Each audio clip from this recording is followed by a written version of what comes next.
don't forget to pray. But don't be ashamed to pray. And don't be too proud to pray.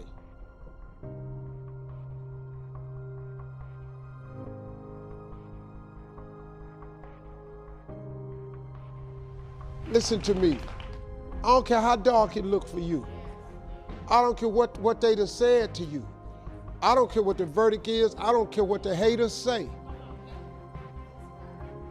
Prayer changed things.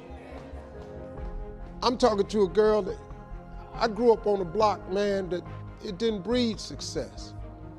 A lot of people on our block ain't here no more, man. I grew up in a place, man, that was you had to be something else, you come up out of there. Prayer changes things. I was told I would never be nothing. Prayer changes things. I flunked out of school. Prayer changes things. I'm on my third marriage, lost everything I've owned twice. I've been homeless and lived in a car for 3 years. Prayer changes things. Prayer.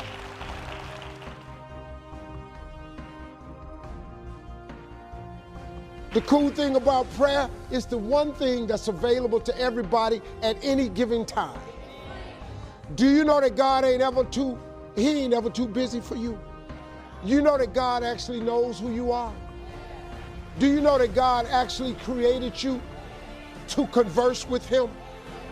Do you know that God would actually love to hear from you? You're not gonna make it without God. If you've tried it so far, tell me how that's working out for you. It sucked, don't it? You need God. Don't you think I got here without him. I've needed him every step of the way. If it wasn't for God, I wouldn't even be standing here today. I'm telling you right now, you need God. You need to tell him that you need him.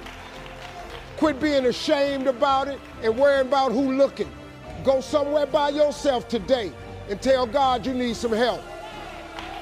Tell him that you're just tired of trying to figure it out for yourself. God has an incredible life for you. He really does.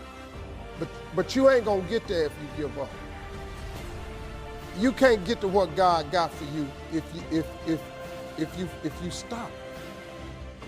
You can't get to what God got for you if you're afraid. Now I know taking chances is kind of fretful, but the best things in life is on the other side of fear.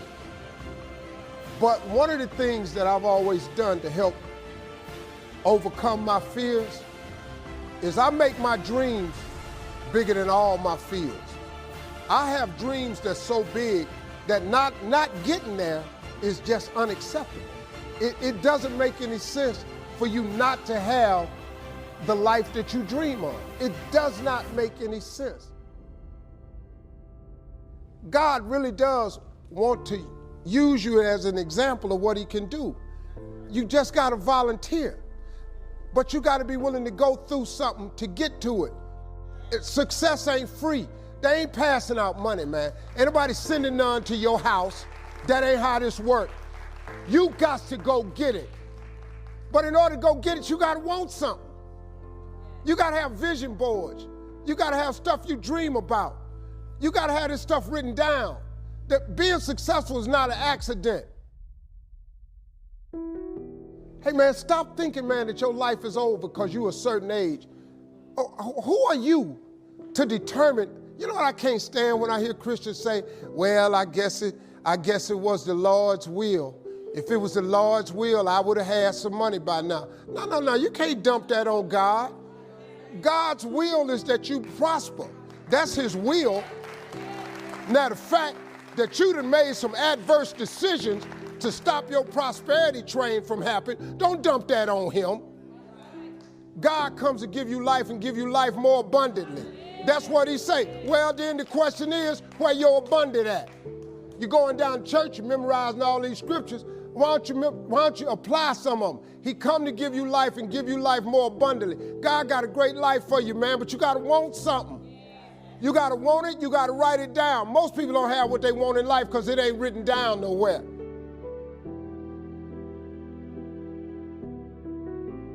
This ain't no philosophy. This a fact. What you waiting on? Write it down. Put some faith on it. And then get ready to go to work. Sit up and you can believe in God all you want, but if you don't work, man, it ain't gonna happen. Because he told you that, though. He said faith without works is dead. I'm just asking you, man, to try something new. If you've tried everything, it ain't worked for you. I'm just asking you, just try writing it down. Just try writing it down. Go home and read Habakkuk 2:2 and see if you don't get the feeling he talking to you. After you write it down, I want you to put some faith on it. When you put some faith on it, I want you to work for it. I want you to believe in your heart that you will have it. Now, you might not want this life. You might not want what it takes to get here. But if you want this life, you got to put in your work. You got to put it in. You got to stay prayerful. You got to never give up. You got to talk to God every day. Now, if that ain't what you want to do, then good luck. You keep doing what you've been doing, you're going to keep getting what you've been doing. All I ever asked God for was to let me eat. Let me sit at the table with the big boys. Take me from this homelessness that I'm in and fill my coffers with spoils. You know how much I have today? I have more than I ever thought I'd ever have. I got more. God done gave me more than I asked for, because he got this thing he has called grace. Grace is, I wish I could buy it. You know, I wish I could buy grace, man. I was playing golf with an old guy that owns the Mayo Clinics. The Mayo Clinics, you know how much money you got to have to own all of them? I'm playing golf with this guy and he taught me something. He said, Steve, listen to this. You seem like a spiritual guy. I want to share something with you. He said, justice is when you get what you deserve. Mercy is when you don't get what you deserve. He said, but grace is different from both of them. Grace is when you get what you don't deserve. Do you understand that? God has this thing that he passes out called grace. You ever heard old people say, all I want is a little more grace? Because guess what? He passes it out and he gives you things you don't deserve. I do not deserve this life I have. I'm just telling you flat out.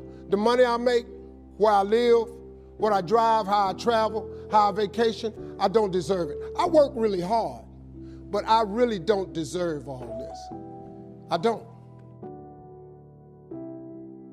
I'm telling you flat out, I don't deserve it. But he gave me grace. He let me survive homelessness. He brought me from dark, man. I've been out, y'all don't know. I've been in it, man. I'm so grateful that God let me have this life he gave me that I don't even know what to do. Do you know when I was homeless, I told God every day, if you let me make it, when I get there, I'm gonna tell everybody it was you. Well, guess what? I'm telling you that it was him.